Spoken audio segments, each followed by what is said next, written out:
Masood, famous scholar. تو اسی طرح یاد رکھو یہ ربیع الاول کا مہینہ ہے نا، ربیع الاول کا مہینہ، آپ اللہ اس کے رسول صلی اللہ علیہ وسلم سے محبت کا اظہار اس طرح سے نہیں کر سکتے جس طرح اللہ اس کے رسول نے نہیں بتایا۔ ربیع الاول میں صحابہ کرام نے یہ کچھ کیا یا نبی نے یہ کچھ کیا جو آج ہو رہا ہے بھائی؟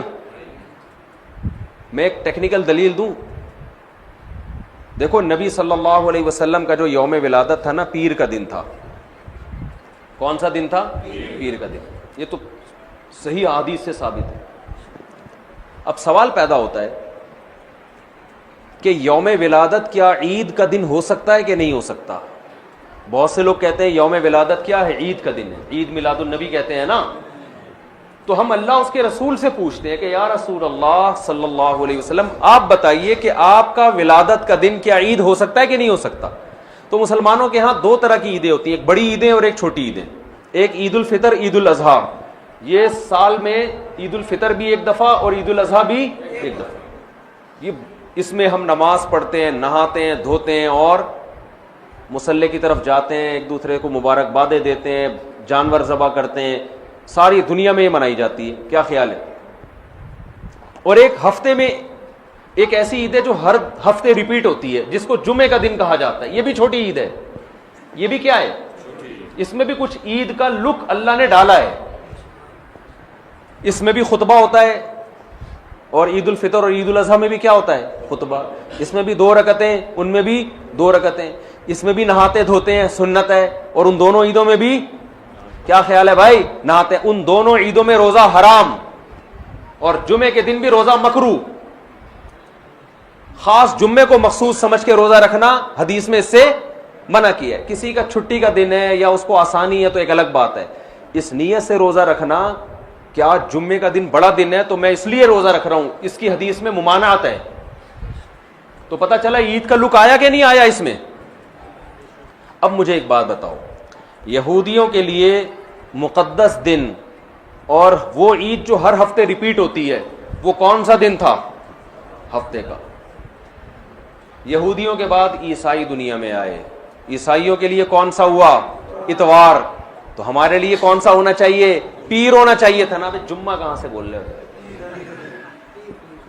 بھائی؟ ہم اور لیٹ آئے تو ہمارے لیے کون سا ہونا چاہیے تھا؟ پیر، اور وہ نبی کا یوم ولادت بھی تھا۔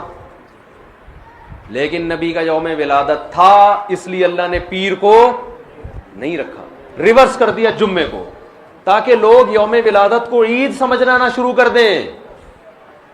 بہت مشکل ہے بھائی، پشاور میں بات سمجھانا بہت مشکل ہے، بہت مشکل ہے۔ آ رہی ہے الحمدللہ، میں ویسے چھیڑنے کے لیے کرتا ہوں،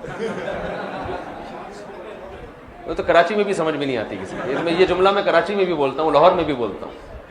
وہ غیرت دلانا مقصد ہوتا ہے کہ بولے یار اتنی آسان بات ہمیں سمجھ میں نہیں، کیسی بات کرو، ایک دم بوجھ میں سمجھ میں آ رہی ہے، جوش میں آ کے بولتے ہیں، پھر آتی ہے سمجھ میں۔ کچھ مسائل غیرت کے ہوتے ہیں۔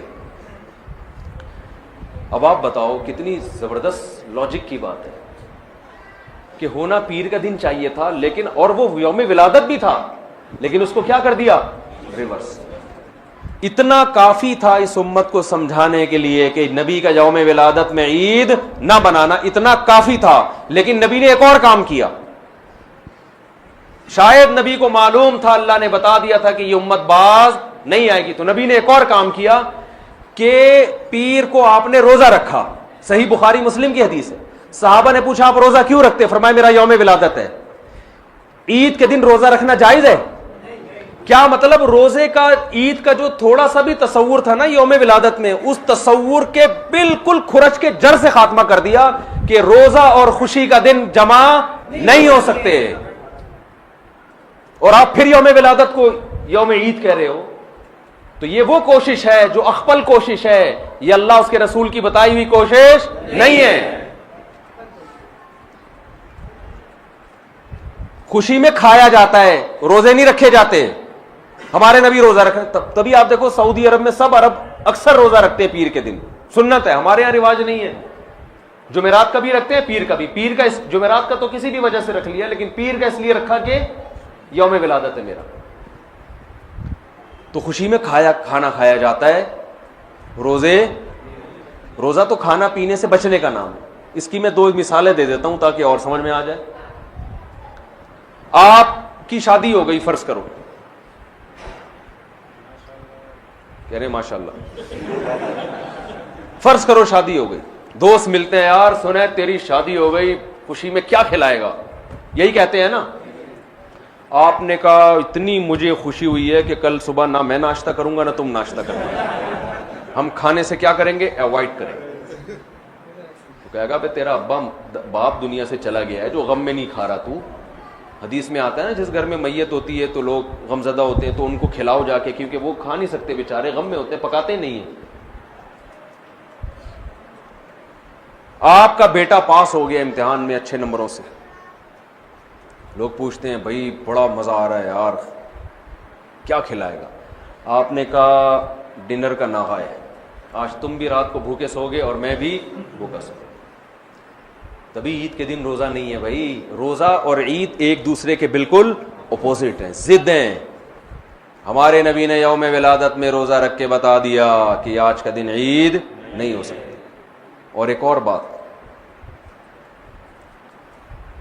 مسلمانوں کی عیدیں عید الفطر اور عید الاضحیٰ رات میں ہوتی ہیں, صبح ہوتی ہے؟ بولو نا بھائی. کرسمس صبح ہوتی ہے رات کو ہوتی ہے؟ رات میں. اسلام میں عیدیں صبح کے وقت میں رکھی گئی ہیں کیونکہ رات میں انسان شراب کباب کی طرف جانے کا خطرہ, عیاشی کی طرف, رنگ رلیوں کی طرف جانے کا خطرہ زیادہ ہوتا ہے, بتیوں کی طرف جانے کا خطرہ زیادہ ہوتا ہے. تمیز سے نہیں مناتا وہ. صبح بدتمیزی سے عید منائی نہیں جا سکتی صبح کے ٹائم میں, ہے بھائی. صبح تو نہا دھو گے, نماز پڑھے. جمعے کو بھی دن کی روشنی میں رکھا گیا, جمعہ رات میں نہیں رکھا گیا. اسلام کے سارے تہوار کب ہو رہے ہیں؟ اور عید میلاد النبی صبح منائی جاتی ہے یا رات کو؟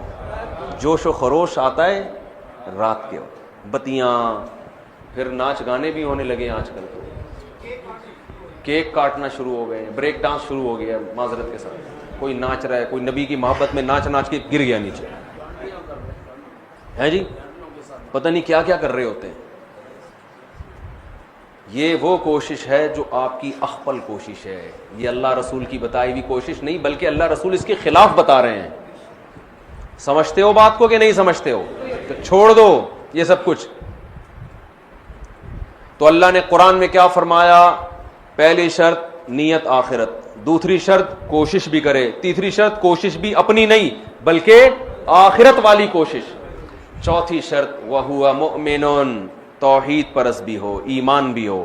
کفر کے ساتھ یہ نیکیاں قبول نہیں. کافر اگر اللہ کو راضی کرنے کے لیے کروڑوں لوگوں کو کھانا کھلائے, دنیا میں اجر مل جائے گا, آخرت میں کوئی اجر نہیں ملے گا. تبھی غیر مسلم میت کے لیے دعا نہیں کر سکتے, زندہ کے لیے کر سکتے ہیں, غیر مسلم تو مر گیا تو اس کے لیے دعا کی بھی, ریسٹ ان پیس بھی نہیں کہہ سکتے اس کو آپ, جو مر گیا.